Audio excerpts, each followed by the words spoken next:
네, 이번 렉처에서는 supervised learning이 뭔지, unsupervised learning이 뭔지에 대해서 다루고, 그 다음에 unsupervised learning의 세 가지 모델을 다룹니다. 그래서 픽셀 R에는 픽셀 시민과 variational autoencoder, 그리고 GAN 이렇게 세 가지를 다뤄요.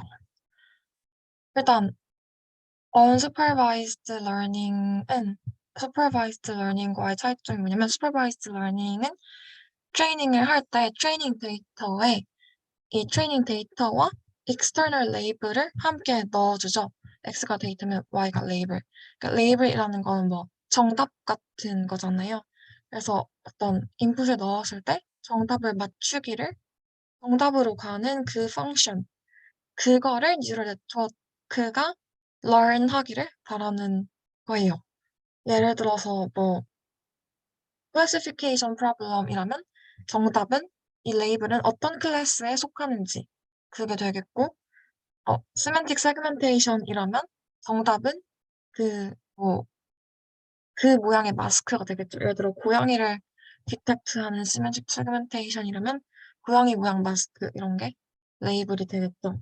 이미지 캡셔닝이면 X는 이미지고 정답인 Y는 캡션이 되겠죠.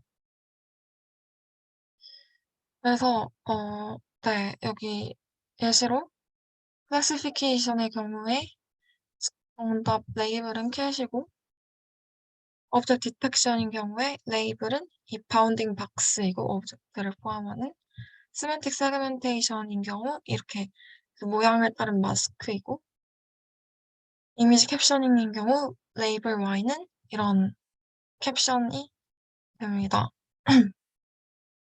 그런데 unsupervised learning은 트레이닝 데이터만 넣어주고 사람이 정답을 만들어서 정답을 따로 넣어줄 필요가 없어요.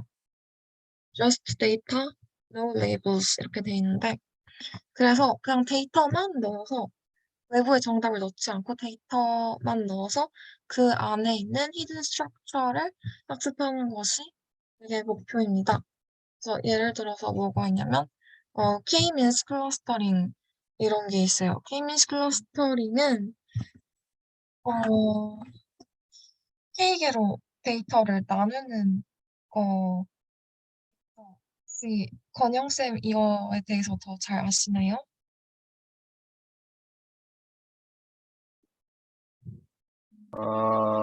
아니요. 아, 그래요? 그냥 실습만 몇 번 해보고 가볍게 네. 넘어갔던 주제였던 걸로 기억합니다. 네. 그 K-means clustering은 제 기억에 K개로 네, 클러스터로 데이터를 K개의 클러스터로 나누는 거죠. 그리고 또 그 다음 예시는 PCA예요. Principal Component Analysis. 이거는 그러니까 예를 들어서 어떤 데이터가 이렇게 3차원상에 퍼져 있다고 해볼게요. 데이터가 3차원상에 그러니까 오리지널 데이터 스페이스가 3차원이라는 거는 이 데이터가 그 데이터 포인트 하나하나가 3차원 벡터라는 거겠죠.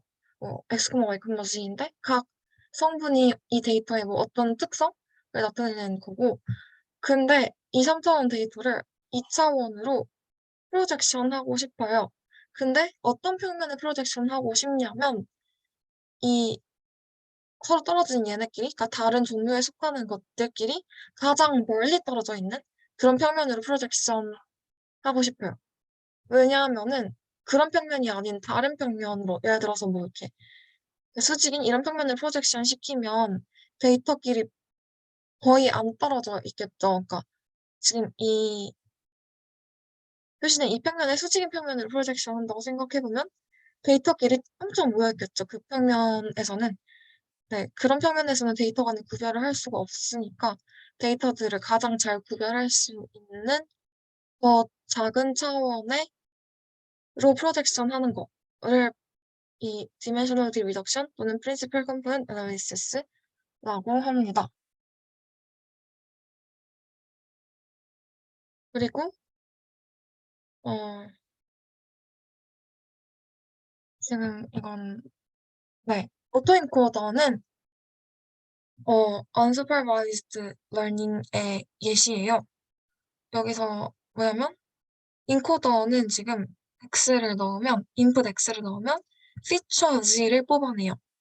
이 features는 X보다 처음에는 더 작지만 X에 대한 정보를 요약해서 압축해서 가지고 있는 피처예요.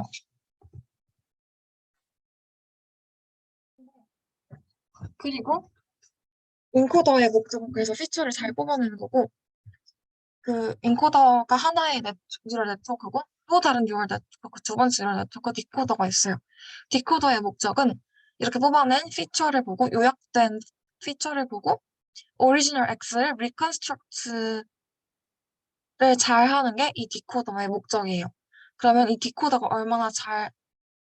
인코더와 디코더가 얼마나 잘했냐는 그 로스는 이 리컨스트럭트한 X 햇과 오리지널 X의 L2 norm 차이를 그 로스로서 써서 학습을 시킬 수가 있어요.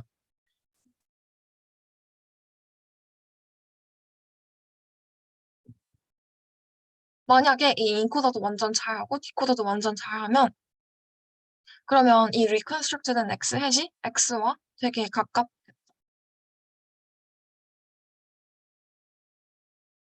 그리고 또 다른 unsupervised learning의 예시는 이렇게 어떤 샘플된 데이터를 보고 이 데이터가 어떤 확률 분포를 따랐을까? 그 확률 분포를 예측해내는 거예요. 그러니까 원래는 확률 분포가 있으면 이 확률 분포대로 샘플해서 이렇게 포인트를 얻어낼 수 있잖아요. 근데 그 얻어진 데이터를 보고 얘는 어떤 확률 분포에서 뽑았구나. 이거를 맞추는 게 density estimation입니다. 그래서 다시 unsupervised와 supervised의 차이를 요약하면 supervised learning은 데이터가 있고 데이터 X와 레이블 Y가 있고 이 뉴럴 네트워크의 목적은 X를 Y로 매핑하는 펑션을 학습하는 게 supervised learning에서의 목표이고 unsupervised learning에서는 반면에 Y가 없어요. X만 넣어주고 그리고 X에 있는 underlying hidden structure를 그거를 학습해내는 것이 목표입니다. 그래서 unsupervised learning의 장점은 일단 제일 큰 장점은 학습 데이터가 저렴하다는 거예요. 왜냐면은 이 supervised learning에서는 학습 데이터에 정답이 필요하잖아요. 그리고 정답은 사람이 만들어야겠죠. 그러면 그 사람한테 엄청난 돈을 줘야겠죠. 사실 그 의료 데이터 같은 경우 예를 들어서 뭐 병리 이미지에 대한 이게 조직을 보고 이 조직이 뭐 글리슨 몇 단계인지 정답을 만들어 주려면 이거는 아무한테나 부탁할 수 있는 게 아니라 의사한테 부탁해서 정답을 만들어 달라고 해야 되잖아요. 그러면 그런 정답을 만드는 일은 엄청 비쌀 거예요. 의사한테 돈을 많이 주고 정답 만들어 달라고 해야 되니까. 근데 unsupervised learning은 정답이 없이 그냥 이미지만 가지고 하니까 학습 데이터를 만드는 비용이 훨씬 저렴하고요. 그리고 어, 그러니까 보이는 이런 데이터의 숨은 스트럭처를 그거를 얘가 피처로서 학습해내기 때문에 저희도 모르는 걸 학습해낸다는 게 장점입니다. 그래서 이렇게 뽑아낸 피처를 가지고 인코더를 만들어서 나중에 다른 태스크에 다른 뭐 클래시피케이션이나 아니면 뭐 세그멘테이션 같이 그 레이블이 필요한 다른 태스크에 적용해서 인코더만 붙여서 사용할 수도 있어요. 네. 그래서 제너레이티브 모델은 뭐냐면요. 트레이닝 데이터를 받았을 때 기존 트레이닝 데이터 이 트레이닝 데이터가 어떤 확률 분포에 따라서 존재하겠죠. 뭐 이런 이미지가 존재할 확률을 미치고 이런 이미지가 존재할 확률을 미치고 이렇게 확률 분포에 따라서 존재하는데 근데 저희는 뉴럴 네트워크로 어, 이 원래의 확률 분포와 비슷한 확률 분포를 학습을 해서 이 확률 분포를 따르는 이렇게 샘플을 만들어내는 게 목표입니다. 그게 목표인 게 Generative Models이에요. 그러면 근데 꼭 이, 어, 그러니까 이 P 데이터를 모방하는 P 데이터와 똑같은 P 모델 이거를 모델이 뉴럴 네트워크가 이거를 아웃풋하고 얘를 직접 계산하는 모델을 explicit density estimation이라고 해요. 얘는 그러니까 explicit하게 probability density를 정의하고 이 모델이 얘를 아웃풋하고 얘를 계산을 해요. 그런데 그래서 계산을 해서 그러면은 우리 딥러닝은 옵티미제이션 프로블럼이니까 뭐를 옵티마이즈 하냐라고 하면은 이 확률 분포에다가 이 트레이닝 데이터를 넣었을 때 그러면 이 값이 맥시마이즈 돼야겠죠. 그걸 맥시마이즈 하는 방향으로 옵티미제이션을 해요. 그게 explicit density estimation이고 implicit density estimation은 이 P 모델을 계산을 하지 않고 그냥 샘플만 만들어내요. 네. 그거를 implicit density estimation 모델이라고 합니다. 그래서 제너레이티브 모델을 하면 뭐가 좋냐 하면은 이렇게 뭐 가짜 사람, 진짜 사람 이미지로 학습을 시켜서 가짜 사람 얼굴을 만들어낼 수가 있을 거고요. 또 이런 게 엣지만 있는 그림을 넣어서 가운데 색깔 이런 걸 다 튜닝을 할 수 있을 거예요. 그 뭐지? 권영 씨 혹시 저희 캠프 때 겐을 겐 실습하셨었나요? 네네, 그때 같이 했었어요. 아, 네. 근데 겐으로 그때 어 무슨 뇌 브레인 이미지 만들었던 것 같은데 그게 저기 뭐였는지 혹시 기억하시나요? 뇌 이미지라고 하시면 레지스트레이션 할 때 했던 거 말씀이신가요? 어, 손 각도 바꾸고, 그때 쪽 어, 한, 말씀하시는. 한 둘째 날쯤 오셨던 분이, 성대에서 오신 분 아, 네, 말씀하시는 거죠? 맞아요. 네. 되게 강좌를 되게 후딱후딱 하셔가지고 자세히 기억이 안 나는데, 네. 겐? 뇌 영상? 기억이 잘 네. 안 나요. 예, 겐으로 뭐 했는지 기억이 잘 안 나요. 그때 레지스트레이션만 인상적이었어가지고. 네, 네. 아마 그 전에 했었던 것 같은데, 만약에 걔네 했었으면. 어, 네, 아무튼, 이런 제너레이티브 모델이, 의료 분야에서도 활발하게 쓰이고 있습니다.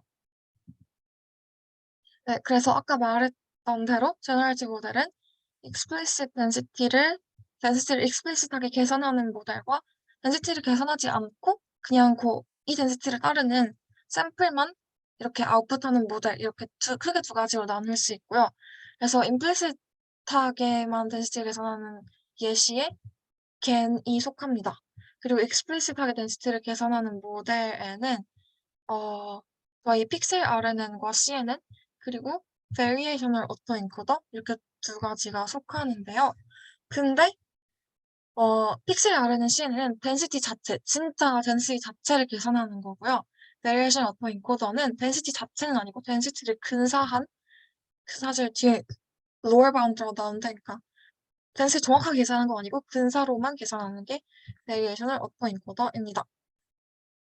그래서 이번 렉처에서는 픽셀 RNC는 Variation of Encoder, GAN 이렇게 세 가지만 다루고 있습니다.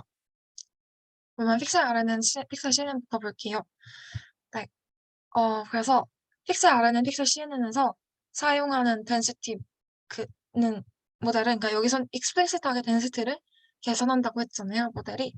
그래서 이미지를 이렇게 순서로 보는 거예요. 순서가 있는 사실. 그러니까 여기 맨 이쪽 코너 여기 이 점을 첫 번째 x0로 보고 x1 뭐 x2, x0, x0, 1, x2, x3, x4, x5 이렇게 이런 식으로 쭉 순서를 줘요. 그러면은 이 조건부 확률이 있다고 생각을 하는 거예요. 그러니까 이 이전 픽셀들이 주어졌을 때 1부터 i-1번째까지 픽셀이 주어졌을 때 i번째 픽셀이 어떤 값일 확률. 네, 이거를 i는 1부터 n까지 다 곱하면 그러면 이 i번째 픽셀의 그 확률이 되겠죠.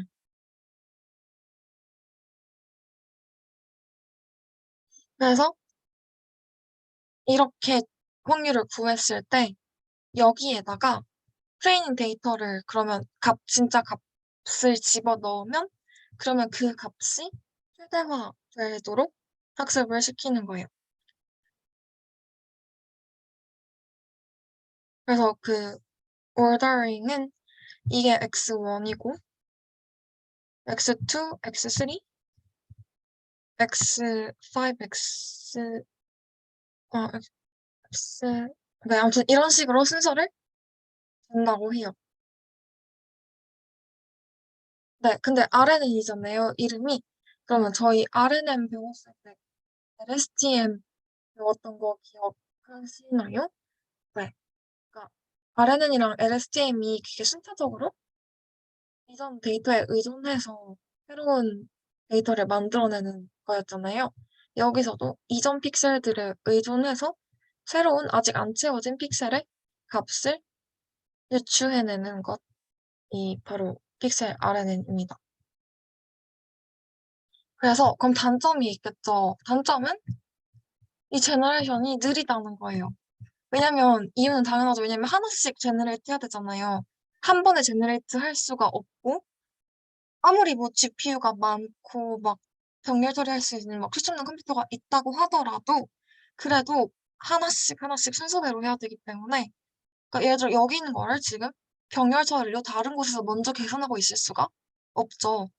이런 픽셀들은 왜냐면 무조건 순서대로 해야 되기 때문에 이전 거를 하고 그 다음 거 하고 그 다음에 또 그 다음 거 하고 그 다음에 또 그 다음 거 이렇게 순서대로 해야 되기 때문에 느려요. 그게 단점입니다.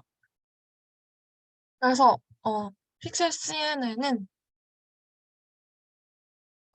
아까 픽셀 RNN의 그 학습이 느리다는 걸 조금 그런 단점이 좀 없어진 모델인데요. 왜냐하면은 픽셀 CNN도 이 코너에서부터 이미지를 픽셀 값을 하나하나씩 제너레이트하는 건 맞아요. 그런데 얘는 이 이전 픽셀들에 디펜드해서 안 채워진 픽셀의 값을 제너레이트하는 게 아니라 자기를 중심으로 한 이렇게 어떤 윈도우의 인풋 이미지에서 이미 채워진 값, 그러니까 인풋을 넣었을 때 이미 채워진 그 값으로 그 자기의 값을 예측해내기 때문에 그래서 자기 이전의 것들이 채워지기를 기다릴 필요가 없어요. 그냥 병렬 처리를 할 수가 있어요. 왜냐면은 이미 트레이닝 이미지 넣어줬을 때부터 그냥 알려진 그 값을 사용해서 이 자기 픽셀 값을 예측해내기 때문에. 근데 이거는 트레이닝 타임에서의 얘기고요. 테스트 타임에서는 여전히 느립니다. 왜냐면은 테스트 타임에서는 이게 이미 채워져 있지가 않잖아요. 트레이닝 이미지는 정답이시니까. 근데 테스트 타임에서는 그냥 0에서부터 시작해서 아무것도 안 채워진 상태에서 시작하는 거기 때문에 테스트 타임에서는 여전히 시퀀셜하게 해야 돼요. 순차적으로 조금 조금씩 채우고 그 주변이 채워졌으면 이제 그 채워진 이미지를 이용해서 이 값을 이렇게 예측해내고 네. 그래서 이게 픽셀 CNN을 이용해서 제너레이트한 이미지의 예시들이라고 합니다. 꽤 진짜 같은 이미지를 만들어낸 걸 볼 수가 있습니다. 네. 그래서 다시 정리하면 픽셀 RNN과 픽셀 CNN의 장점은 이 확률을 익스플리시트하게 계산할 수 있다. 그리고 이 확률을 익스플리시트하게 계산하니까 이 트레이닝 매트릭이 명확한 거죠. 트레이닝이 얼마나 완료되는지, 얼마나 잘 되는지. 이게 명확한 거죠. 근데 단점은 generate 할 때 시퀀셜하게 순차적으로 해야 되기 때문에 느리다라는 게 있어요. 그리고 그 다음 모델은 variational autoencoder입니다. 네. variational autoencoder는 이 latent factor란 Z라는 새로운 변수가 추가가 돼요. 그래서 그 스타일에 보면은 픽셀 C는 픽셀 RNN에서의 확률 density, probability density 펑션 px는 이렇게 그냥 YS 룰을 이용해서 이렇게 곱으로만 간단하게 나타내줬는데 variational autoencoder는 확률이 지금 적분으로 나타내져 있다. 그리고 이 latent variable G에 대해서 G가 주어졌을 때 그때 X가 될 조건부 확률 조건부 확률을 곱해서 G에 대해서 적분을 했어요. 근데 그러면 이거를 컴퓨터가 계산을 할 수가 있을까요? 모든 G에 대해서 이 값을 알아야만 이걸 G에 대해서 적분할 수가 있잖아요. 근데 이거를 계산을 할 수가 없대요. 그래서 컴퓨터가 계산할 수가 없고 그래서 intractable이라고 부릅니다. 그래서 컴퓨터로 계산할 수 없는 intractable function이라고 해요. 그래서 얘는 계산을 직접 할 수는 없으니까 디렉트하게 옵티마이즈 할 수는 없어요. 그래서 얘를 직접적으로 옵티마이즈 하는 대신에 이 값보다 작은, 이 값보다 항상 더 작은 어떤 값이 있어요.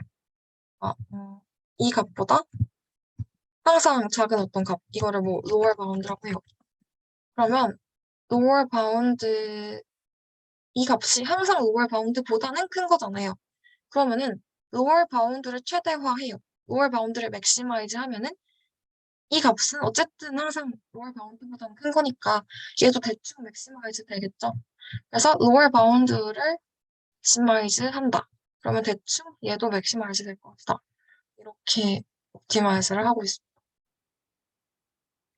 네, 그래서 일단 variational autoencoder가 뭔지 보기 이전에 그냥 autoencoder는 뭐냐 이거를 먼저 볼게요.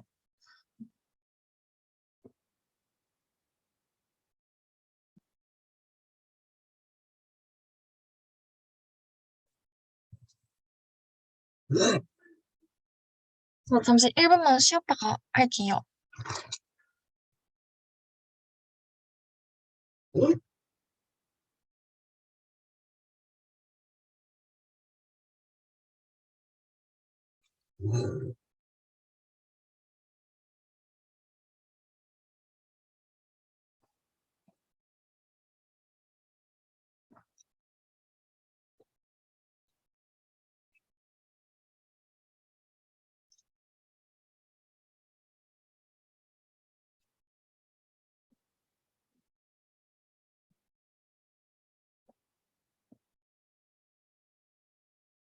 네, autoencoder는 어, 어떤 unlabel, 레이블이 없는 트레이닝 데이터에 그러니까 unlabel이니까 unsupervised겠죠? unlabel 트레이닝 데이터에 low dimensional feature representation을 잘 하는 게 목표인 그라운드 네트워크예요. 그래서 input x가 있을 때 이 오토인코더의 목적은 feature C를 잘 뽑아내는 게 목적이에요. 그래서 뭐 인코더는 뭐 다양하게 만들 수가 있겠죠. 뭐 CNN으로 만들던가, 풀리 CNN, 풀리 커넥티드로 만들던가 다양하게 만들어서 어쨌든 목적은 피처를 잘 뽑아내는 게 목적이에요. 그리고 이 피처는 네, X보다 디멘션이 작아요. 디멘셔널리티 리덕션. 그러면 왜 디멘셔널리티 리덕션을 하고 싶을까? 그거는 가정이 있는 거죠.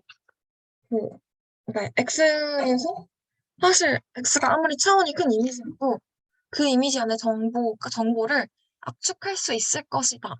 라는 믿음이 있는 거죠. 그럼 이미지 안에 리더넌시가 있을 것이다. 우리는 얘를 압축할 수가 있을 것이다. 그래서 그 압축을 잘한 지를 얻고 싶은 게 목적입니다. 그래서 네, 그러니까 압축을 해서 미닝풀한 그 요소들과 데이터 간의 차이점만 이렇게 잘 뽑아낼 것이다. 그걸 원하고 있어요. 사원에서 낮추지만 정보는 손실이 안 되게 할 수 있을 것이다. 라고 생각하고. 네. 그러면은 이 X를 Z로 보내는 이 뉴럴 네트워크를 그러면 어떻게 학습을 시키나요? 그거는, 인코더를 학습을 시키기 위해서 우리는 그러니까 인코더를 학습시키는 게 목적인데 그러면 인코더만 학습을 딱 시킬 수는 사실 그건 좀 되는지 모르겠어요. 왜냐면 X를 Z로 보내놓고 이 Z가 제대로 핏을 뽑아낸 건지 어떻게 뭐 알 수가 없잖아요, 사람이. 왜냐면은 좀 Z도 되게 차원이 클 거고 얘가 저번에 비주얼라이즈 단원에서 봤듯이 뉴럴 네트워크가 그 중간 피처가 그게 정확히 무슨 뜻인지 그걸 사람이 파악하기 어렵잖아요. 그래서 인코더만으로는 이 좋은 Z를 뽑아내는 그거를 학습을 시킬 수가 없고 디코더를 달아서 이 디코더는 뭐 하는 애냐면 이 Z를 보고 X를 다시 리컨스트럭트 하는 그런 애예요. 그러면 디코더를 달아놓고 이제 이 리컨스트럭트 된 X와 오리지널 X 간의 차이를 로스로 써서 리컨스트럭트 된 X와 오리지널 X의 차이를 이 로스 펑션을 써서 이 로스 펑션을 미니마이즈 하도록 학습을 시키는 거예요. 인코더랑 디코더를 동시에. 그러면은 얘가 미니마이즈 되면은 이 오리지널 X가, 리컨스트럭트 된 X가 오리지널 X에 점점 가까워지겠죠. 그 말은 이 인코더가 점점 더 핵심적인 C 피처를 잘 뽑아내서 그래서 이 핵심을 딱 보고 원래 거를 다시 만들 수 있게 된다는 뜻이니까 인코더를 잘 학습을 시키게 된다는 거예요. 근데 이 전체 과정에서 익스터널 레이블은 쓰지 않죠. 그러니까 여기서 주의해야 될 게 이 reconstruct 된 X 햇이 어, X햇과 이 정답 X를 비교하긴 해요. 근데 이 정답 X는 external label은 아니죠. 그냥 트레이닝 데이터 그 자체였지. 이 X가 X햇에 대한 레이블이기는 하지만 이건 external 레이블, 그러니까 따로 막 사람한테 돈 주고 만들어야 되는 그런 레이블이 아니기 때문에 이거는 unsupervised, 그리고 레이블을 안 쓰는 learning이라고 부릅니다. 네. 그리고 트레이닝을 완료하고 나면은 우리는 이제 그냥 디코더를 버리고 이 인코더만 따로 이 디코더 버리고 인코더만 같이 떼서 다른 데다가 붙여서 쓸 수가 있어요. 네. 인코더를 이제 클래시파이어에 붙여서 쓰면은 그러면 이제 이 클래시파잉 태스크는 레이블이 필요한 그런 슈퍼바이스드 러닝이 필요한 문제잖아요. 분류하는 문제냐. 왜냐면 이게 어느 카테고리에 속하느냐 그 정답이 있어야 되는데 예를 들어서 어떤 이미지는 엄청 많은데 학습 데이터에 불균형이 있을 수가 있죠. 우리가 이렇게 그냥 레이블 없는 이렇게 얘가 뭐 고양이에 속하는지 말에 속하는지 어떤 정답이 없는 데이터는 엄청 엄청 많다고 해봐요. 엄청 엄청 많은데 근데 어디에 속하는지 이게 개에 속한다 이렇게 정답이 있는 데이터는 엄청 적다고 해봐요. 왜냐면 비싸니까 조금밖에 못 만들었다고 해봐요. 그러면은 어 이렇게 따로따로 학습을 시키면 장점이 이렇게 엄청나게 많은 레이블이 없는 데이터를 이용해서 인코더를 만들고 인코더를 떼어서 그 정답이 있는 조금의 데이터로 클래시파이어까지 붙여서 이걸 전체를 학습을 시키면 그러면은 데이터를 좀 더 효율적으로 활용할 수가 있겠죠. 네. 그래서 파이널 태스크에는 스몰 데이터로만 학습을 시켜도 잘 동작을 한다. 봅니다.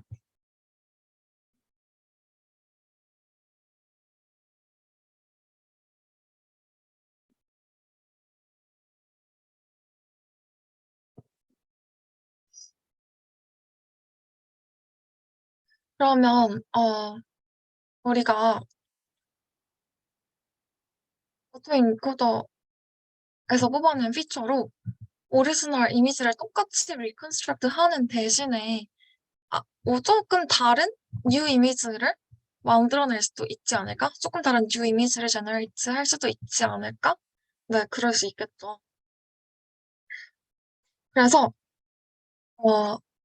조금 다른 뉴 이미지를 만들어내는 되게 확률적으로 다른 이미지를 만들어내요. probabilistic spin이라고 그래서 해요. 그래서 뉴 이미지를 제너레이트 할 수 있게 해줍니다.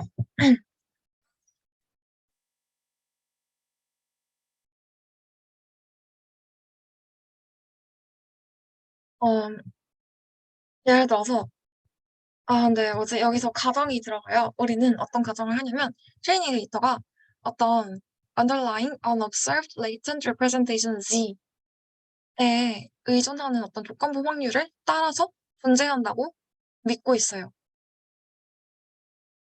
예를 들어서 뭐 G가 뭐가 될까요? 뭐 X가 예를 들어서 사람들의 표정의 데이터라고 해봐요. 사람들 얼굴을 다 찍은 데이터라고 해봐요. 얼굴 사진 데이터에서 G는 예를 들어서 뭐 웃는 정도 아니면 뭐 고개를 약간 뭐 각도 이런 게 될 수 있겠죠.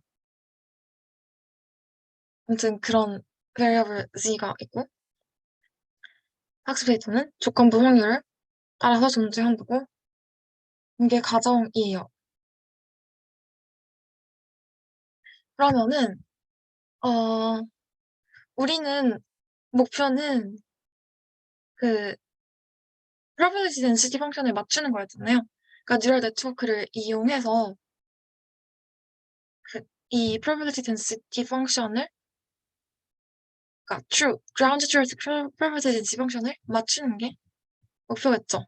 네, 그러면 우리가 이거를 어떻게 represent 하느냐? 이거는 뉴럴 네트워크로 한다. 근데 일단 PG는 그냥 가우시안이라고 가정을 해요.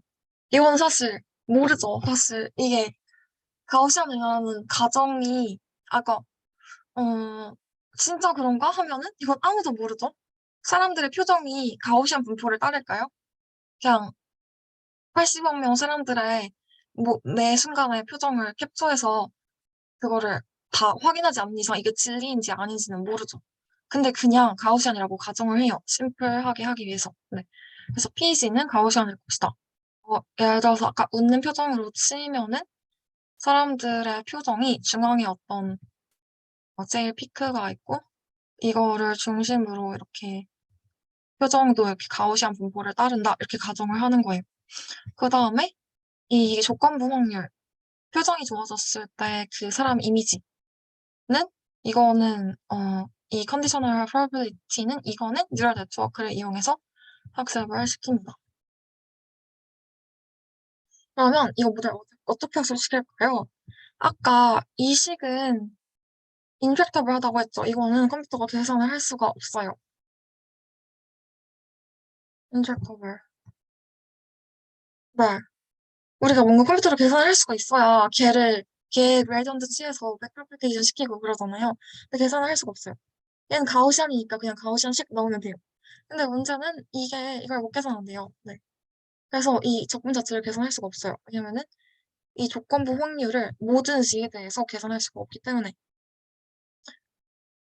그래서 근데 이걸 포스트리어 덴시티라고 불러요. 혹시 이런 말 들어보셨나요? 이게 그 바이애스 테orem에서 나오는데 아무튼 포스테리어 덴시티라고 불러요. 이 x가 줬을 때 g의 확률을요. 네, 근데 이것도 인트랙터블 해요. 왜냐면 얘 때문에 아까 얘가 인트랙터블 했기 때문에 얘 역시 인트랙터블 해요. 그러면은 우리는 그러니까 인코더로 얘를 직접 계산할 수는 없겠지만 얘를 어쨌든 어프락시메이트 하는 그거를 어프락시메이트 해보자. 그리고 어프락시메이트 한 걸 이용해서 로어 바운드를 계산해보자. 그리고 걔를 로어 바운드를 맥시마이즈 하는 방향으로 옵티마이즈를 해보자. 라는 게 아이디어입니다. 그러면은 이 인코더랑 디코더가 아웃풋하는 게 뭐냐면요. 얘는 민과 베리언스, 코베리언스를 그 아웃풋을 해요. 이 모델이. 근데 민과 코베런스가 뭔지 아시죠? 그러니까 지금 멀티베리에이트일 때 코베런스 매트릭스가 혹시 뭔지 아시나요? 어, 코베런스 매트릭스는 예를 들어서 뭐 이렇게 랜덤 베리어블이 확률 변수가 여러 개일 때는 생각해 볼게요. x1부터 xn까지 n개의 확률 변수가 있다고 해볼게요. 그러면은 코베런스 매트릭스에 예를 들어서 i행 JR 성분은 이렇게 되는데요. i행 JR 성분은 expectation of xi 곱하기 xj 마이너스 e expectation of xi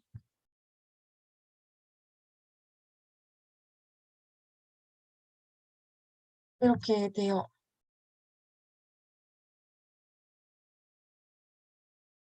그러면은 이 식에서 만약에 i랑 j가 같다면 그러면은 expectation of xi의 스퀘어 빼기 expectation xi의 스퀘어가 되겠죠. 이거는 그냥 xi의 variance였잖아요. 네. 그래서 코베런스 매트릭스의 대각 성분은 그냥 variance예요.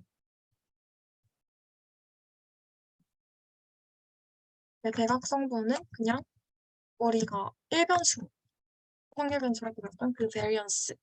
그러니까 이건 즉 그냥 표준 편차의 제곱이 되고요.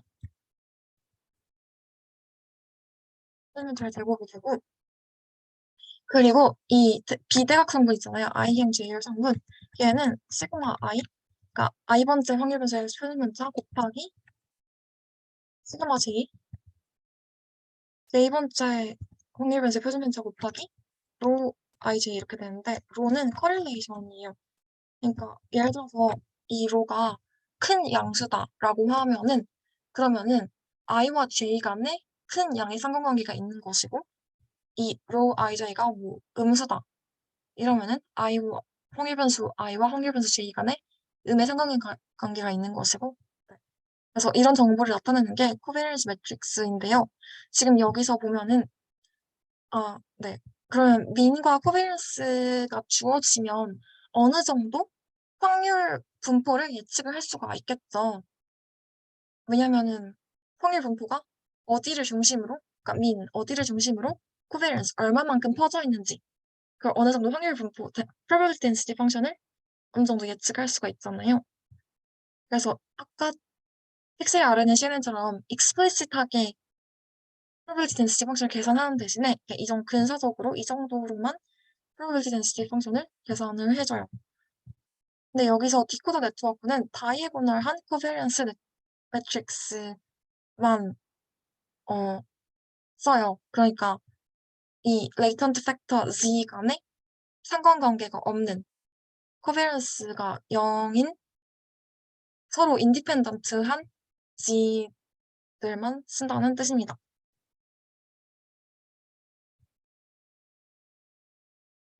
그래서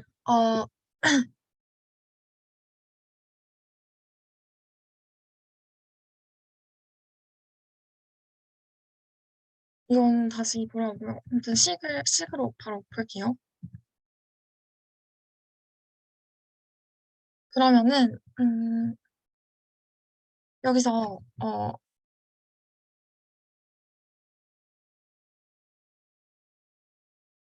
이 식은 그냥 따라가시면 되는데요. 여기에서 여기로 가는 거는 바이애스 룰이거든요. 그건 바이애스 룰이 뭐냐면 PA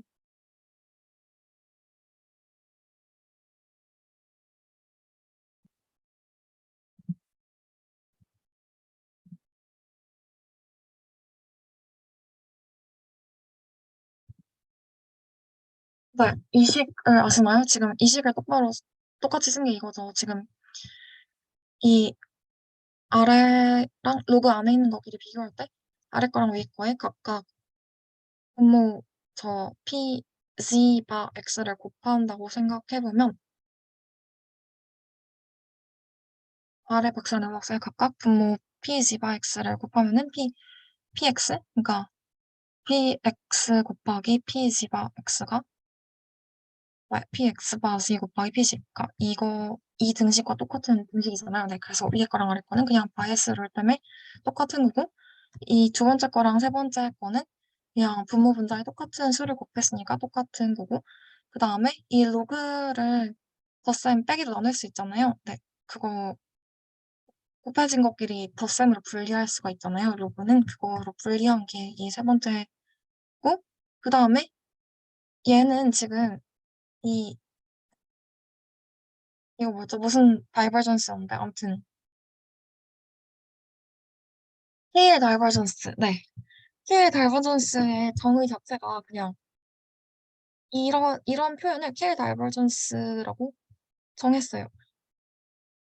그냥 K의 K의 다이버전스로 PQ 이거의 정의 자체가 equation of log Q over P P over Q예요. 그래서 그냥 이 정의식으로 바꿔주는 거고요. 근데 이 K의 다이버전스가 뜻이 뭐냐면 얘는 P와 Q 두 probability density 펑션의 비슷한 정도, 두 개의 확률 분포가 비슷한 정도를 나타내는 어떤 매트릭이에요. 그래서 얘는 항상 0 이상이에요. 뭐 어떤 P, 어떤 Q를 넣든지 항상 0 이상이에요. 그거를 표시해서 이거고요. 그러면은 이 세 번째 항이 항상 0 이상이니까 이 첫 번째랑 두 번째 항 합한 게 얘의 lower 바운드가 되겠죠. 이 로그 px는 최소 이만큼은 되겠죠. 그러면은 우리는 원래는 사실 최소는 얘를 맥시마이즈 하는 게 이 로그 px를 맥시마이즈 하고 싶은데 이걸 맥시마이즈 하고 싶은데 얘를 정확히 계산할 수는 없으니까 이 계산할 수 있는 이 여기 묶인 얘를 맥시마이즈 해요. 그러면은 얘도 어쨌든 대충 맥시마이즈는 되겠죠. 네. 그래서 이거를 이 두 개의 항을 묶어서 variational lower bound라고 부릅니다. 그리고 얘를 맥시마이즈 하는 게 이 variational upper encoder의 학습 방법입니다.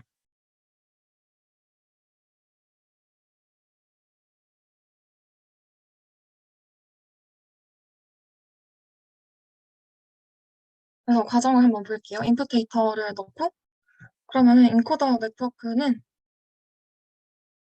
이 X가 주어졌을 때 G에 대한 조건부 확률의 민과 코베리언스를 이렇게 뱉어내요. 그러면은 이 뱉어낸 이 큐베리언스 이 Q 확률 분포를 가지고 이 항을 계산을 할 수가 있겠죠? 이 K의 다이버전스 안에 넣어서. 네, 그럼 얘를 이 두 개의 항을 맥시마이즈 한다는 건 무슨 뜻일까요? 여기 마이너스가 있으니까 얘 전체를 맥시마이즈 하는 거는 이 K의 다이버전스는 미니마이즈 한다는 거잖아요. 그럼 미니마이즈 한다는 거는 이 Q랑 P가 같은 항일 분포로 만들어진다는 건가?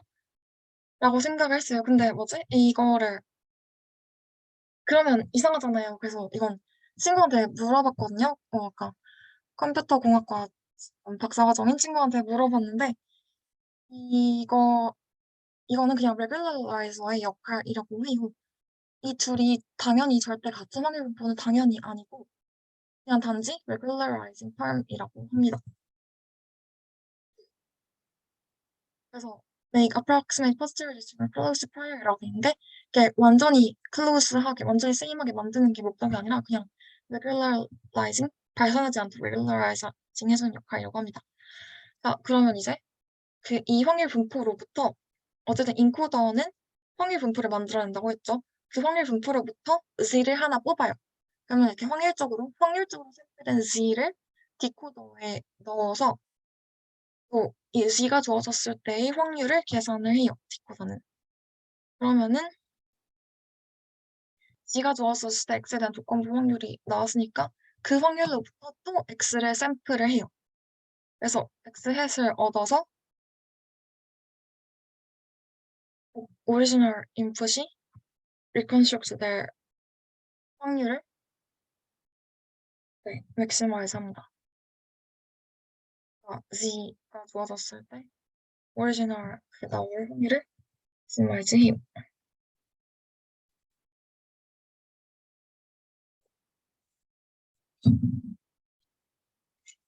근데 학습이 끝나고 난 다음에는 이제 인코더를 버리고 디코더만 쓸 수 있겠죠? 그래서 디코더도 아까 학습을 시킬 때는 G도 여기서 인코더가 아웃풋한 이 확률 분포에서 G를 하나 뽑았었잖아요. 근데 이제 테스트 트레이닝 다 끝나고 실제로 사용할 때는 그냥 G도 그냥 실제 프라이어에서 뽑아서 디코더만 이렇게 사용을 할 수가 있어요. 그러면은 G를 디코더에 넣으면 디코더는 또 어떤 확률 분포를 줄 거고 그 확률 분포로부터 우리는 X를 하나 뽑으면 그게 X 해시 됩니다. 네, 그래서 이렇게 C1과 C2를 바꿔가면서 이렇게 한번 뽑아볼게요. 그러면은 여기서 지금 이렇게 여기서 지금 하면서 뽑는 건데 C1은 지금 웃는 정도라고 하고 C2는 고개가 오른쪽 인지 왼쪽을 보고 있는지 그 정도예요.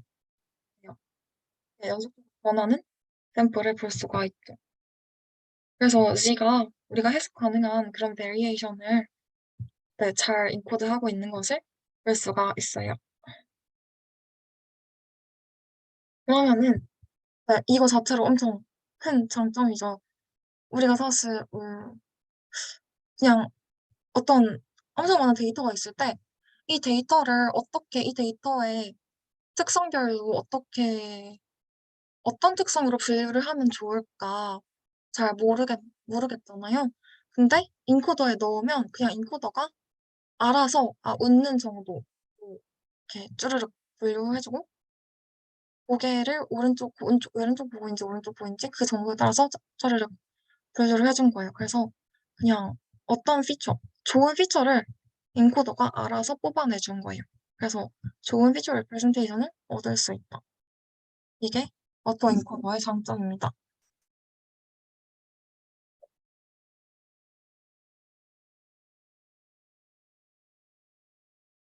그래서 베리에이션 어토 인코더의 장점은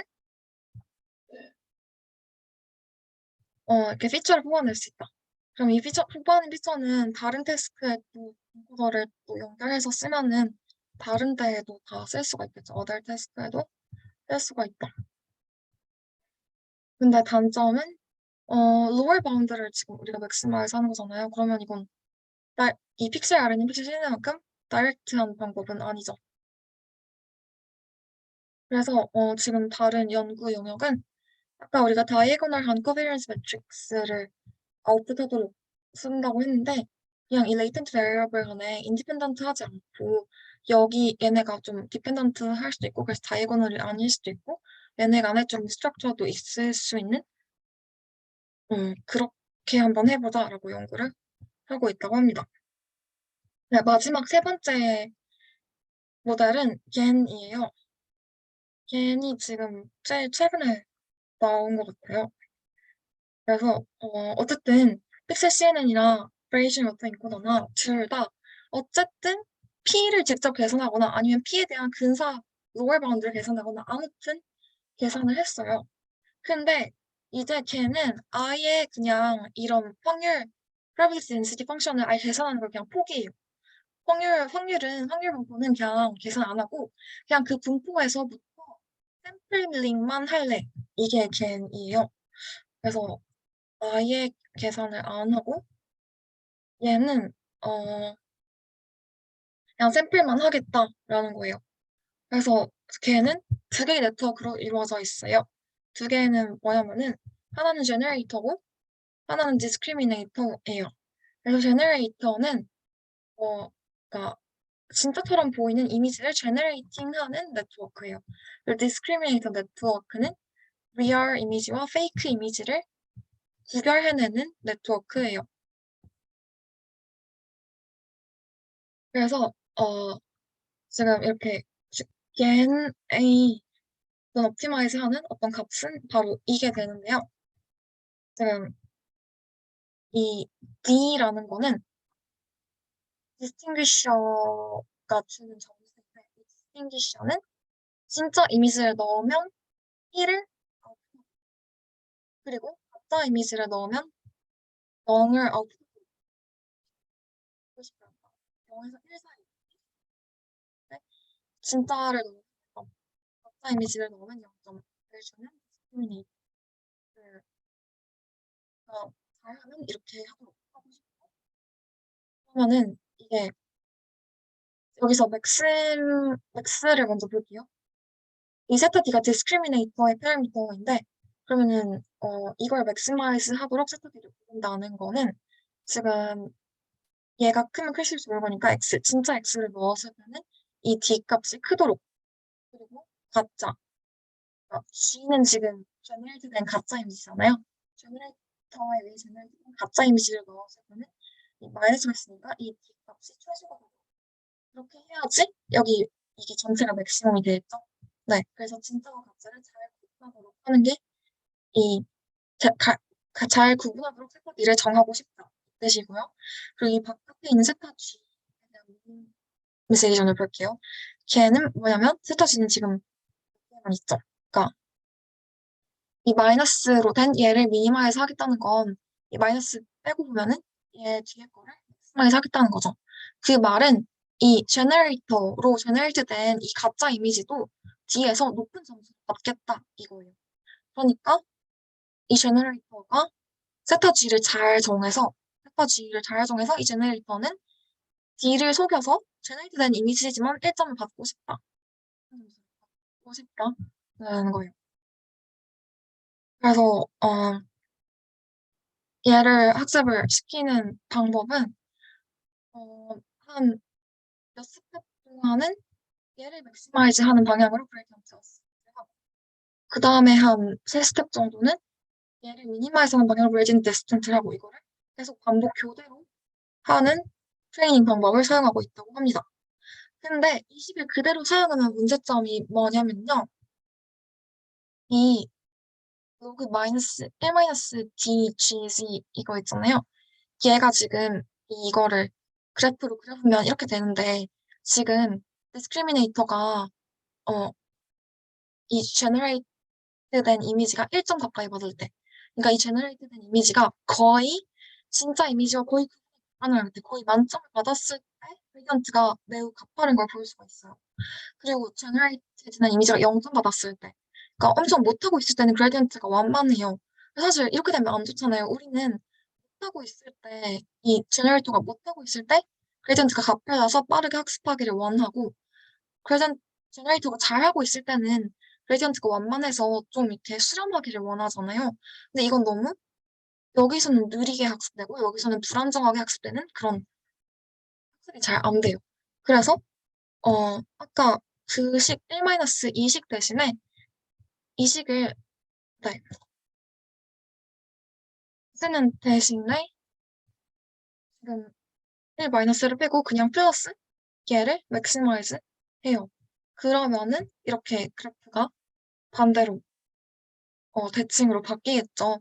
그러면 이제 0점 받을 때 못하고 있을 때 그레디언트가 가파르기 때문에 여기서 못하고 있을 때 빨리 학습하고 잘하고 있을 때는 좀 이렇게 점차 수렴하는 안정적인 학습을 할 수 있게 됩니다. 네.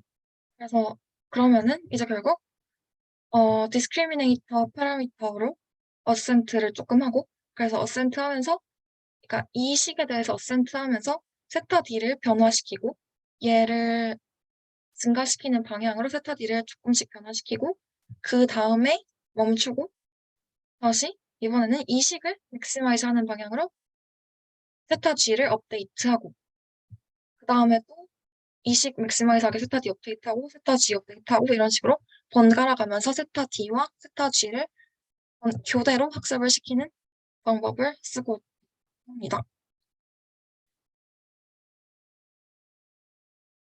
그래서 트레이닝이 끝나고 난 다음에는 제너레이터만 띄워서 얘로 그냥 뉴 이미지를 제너레이트 할 수가 있겠죠. 그래서 이게 실제로 겐으로 제너레이트한 이미지라고 합니다. 진짜 진짜 이미지와 거의 구분이 가짜인지 잘 모르겠죠. 네. 그래서, 스테이블하게 겐을 트레이닝하는 팁에 대해서 뭐 풀린 레이어 대신에 스트레이트 컨볼루션을 써라. 그리고 배치 노멀은 사용해라. 풀리 커넥티드 레이어는 쓰지 말아라. 그리고 렐루 액티베이션을 써라. 뭐 이런 팁들이 있다고 합니다. 그래서 이게 뭐 실제 구조가 이렇게 컨볼루셔널 아키텍처를 이용해서 겐을 만들 수가 있어요. 네, 그래서 이거 겐으로 만든 이미지인데 진짜 이미지랑 구분이 잘 안 되도록 잘 만들었죠. 그래서 겐도 아까 레이턴트 팩터 G가 있었잖아요. 그 G에 따라서 서서히 변하는 이미지를 볼 수가 있어요. 뭐 G가 0일 때는 이런 이미지고 G가 1일 땐 이런 이미지고 G가 0.5일 땐 이런 이미지 이렇게 G가 어떤 피처고 그 피처에 따라서 그 피처가 연속적으로 변하면 연속적으로 변하는 이미지를 제너레이트 할 수가 있어요. 그래서 예를 들어서 어떤 이런 이미지에 대한 그러니까 웃고 있는 여자에 대해서 웃고 있는 여자들 사진에 대해서 G를 계속 각각 G를 계산하고 그 G를 평균을 취해요. 그 다음에 그냥 뉴트럴한 표정, 그냥 무표정한 여자들에 대해서 각각 G를 계산하고 그 G를 평균을 내요. 그리고 무표정한 남자의 사진에서도 각각 G를 계산하고 평균을 내요. 그 다음에 그럼 평균 낸 세 개의 G가 있죠? 그러면 이 G에서 이 G를 빼고 이 G를 더해요. 그러면 또 나온 어떤 G가 딱 나오겠죠? 그 G 벡터를 제너레이터에 넣으면 또 사진이 나올 거예요. 그럼 그 사진은 어떤 사진일까요? 바로 웃는 사진이 나온다고 합니다. 그래서 이렇게 벡터 연산이 가능하게 해주는 네, 장점이 있어요. 우리가 원하는 피처의 사진을 만들어낼 수가 있어요. 그래서 겐이 되게 많은 일을 할 수가 있어요. 이렇게 뭐말 사진을 얼룩말 사진으로 바꿀 수 있고 아니면 이렇게 전체 초점이 맞은 사진을 배경은 아웃포커싱 된 사진으로 변환시켜 줄 수도 있고 여름 사진을 겨울 사진으로 변환시켜 줄 수도 있고 아까 G를 뭐 G가 0일 때 여름, G가 1일 때 한겨울, G가 0.5일 때는 뭐 봄 정도 이런 정도로 연속적으로 변화시킬 수가 있겠죠? 네, 그래서 걔는 배워보는 어플리케이션이 있고 지금 이 사이트에 들어가 보면 겐에 대해서 엄청 잘 정리가 돼 있다고 합니다. 그래서 겐에 대해서 요약하면은 익스플리시트하게 확률 분포 함수를 계산하지 않고 그냥 샘플만 제너레이트만 한다. 네, 단점은 트레이닝하기가 좀 언스테이블하고 좀 어렵다고 합니다. 그리고 이것도 어쨌든 우리가 알아낼 수 있는 정보인데 얘를 계산하지 않는다는 게 단점이에요. 어, 그러면은 네, 다음 시간에는 강화학습에 대해서 한다고 합니다. 제 발표는 여기까지 마치겠습니다.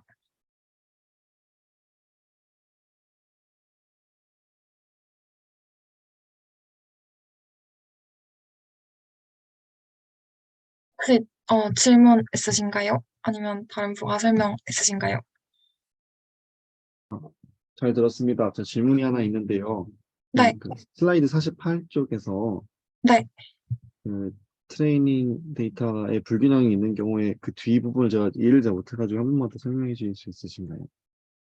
네. 그러니까 불균형이라고 했는데 어, 예를 들어서 저희가 어떤 이미지를 보고 그걸 클래시파이하는 걸 만들고 싶다고 해봐요.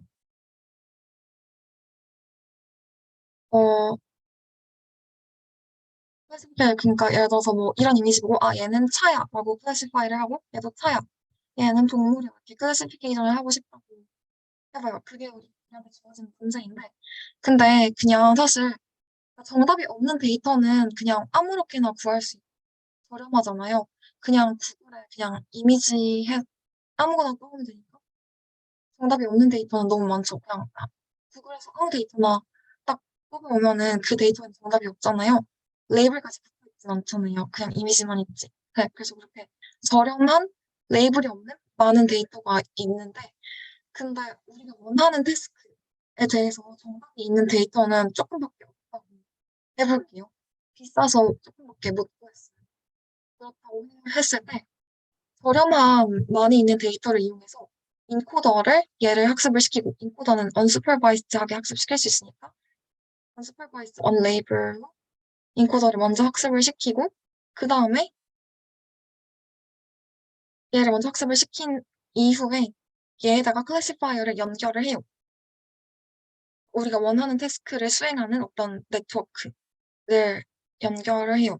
그러면 이제 이 연결된 네트워크는 정답이 있어야만 학습을 할 수 있거든요. 왜냐면은 이 정답과 이 얘가 아웃풋한 거 간의 차이를 로스로서 학습을 하기 때문에 정답이 있어야만 학습을 할 수 있는데 이게 정답이 있는 데이터 양이 적어도 그래도 얘는 이미 되게 잘 학습이 돼 있기 때문에 데이터가 적어도 이 전체를 학습을 시킬 수가 있다는 뜻이었어요.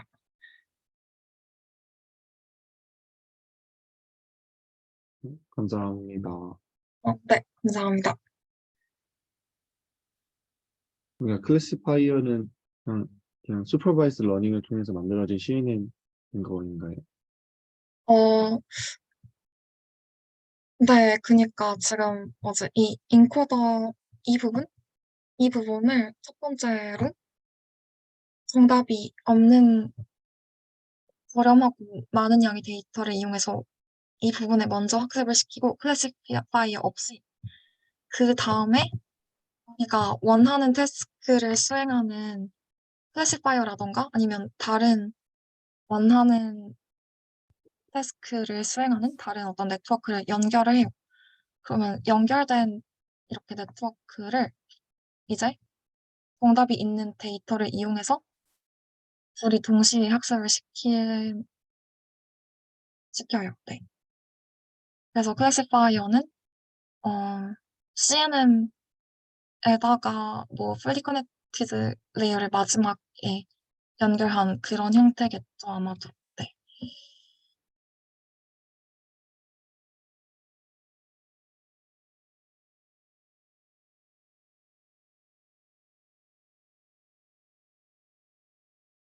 그리고 그 95 슬라이드에서 보면 질문인데요. 네. 그래서 Z1, Z2가 약간 뭐 스마일인지 헤드포즈인지 어떤 피처인지는 그냥 사람이 보고 판단한 건가요? 아니면 그 피처에 대한 정보도 뭐 제가 네. 따로 볼 수 사람이 있는지. 보고 판단하는 거죠. 그러니까 그냥 네트워크는 예를 들어서 뭐 저희한테 알려주진 않고 알아서 하겠죠. C가 뭐 2차원이라고 하면은 첫 번째 C의 첫 번째 성분으로는 웃는 정도를 표현하고 C의 두 번째 성분으로는 고개의 방향을 표현한다고 했을 때 그냥 이 네트워크가 알아서 그렇게 해놓고 사람한테 네, 어, 사용자님, 네, 제가 첫 번째 성분으로는 표정을, 두 번째 성분으로는 고개 각도를 이렇게 레프레젠트 했습니다. 라고 알려주지는 못하겠죠. 저희가 알아내야 되는 거긴 해요, 그거는. 감사합니다. 네.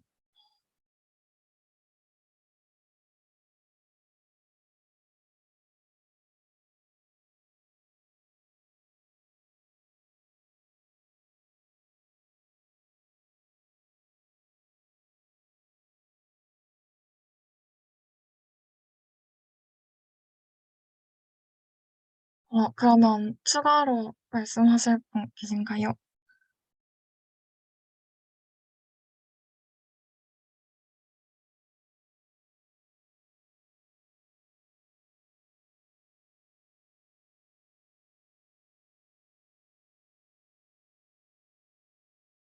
그 오늘 다룬 주제가 그 이미지 생성 모델인데 저 같은 경우에는 그 앞부분에 약간 그 개발 과정 이런 거를 거치지 않고 바로 겐으로 넘어갔어서 오늘 앞부분 내용은 좀 처음 듣는 내용이었던 것 같아요. 그래서 공부할 때 굉장히 좀 새로웠고 또 뒷부분에 겐 발표하실 때 불현듯 생각난 게 그때 그 워크숍에서 겐 설명하면서 아마 사이클 겐 설명했던 게 좀 기억에 갑자기 나는 것 같아요. 그때 네, 맞아요. 그 사이클 겐으로, 네. 강사님께서 얼룩말하고 말하고 그 상호 변환하는 거를 이제 설명하시고 그랬던 거 기억나는데 그때 아마 겐에서는 의료 관련한 예시는 안 들었던 걸로 기억이 되는 것 같아요. 아니에요. 혹시 그때 뭐지? 뭐 어떤 거 레이블, 하셨나요? 네.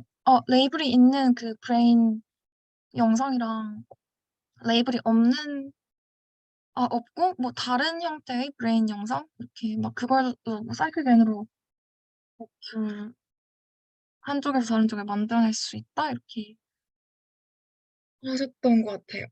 아, 그렇군요. 제가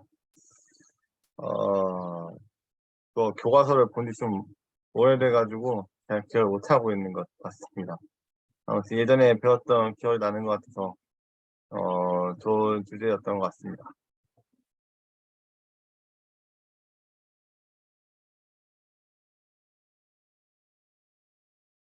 네, 그러면 아침에 일어나서 다들 수고하셨습니다.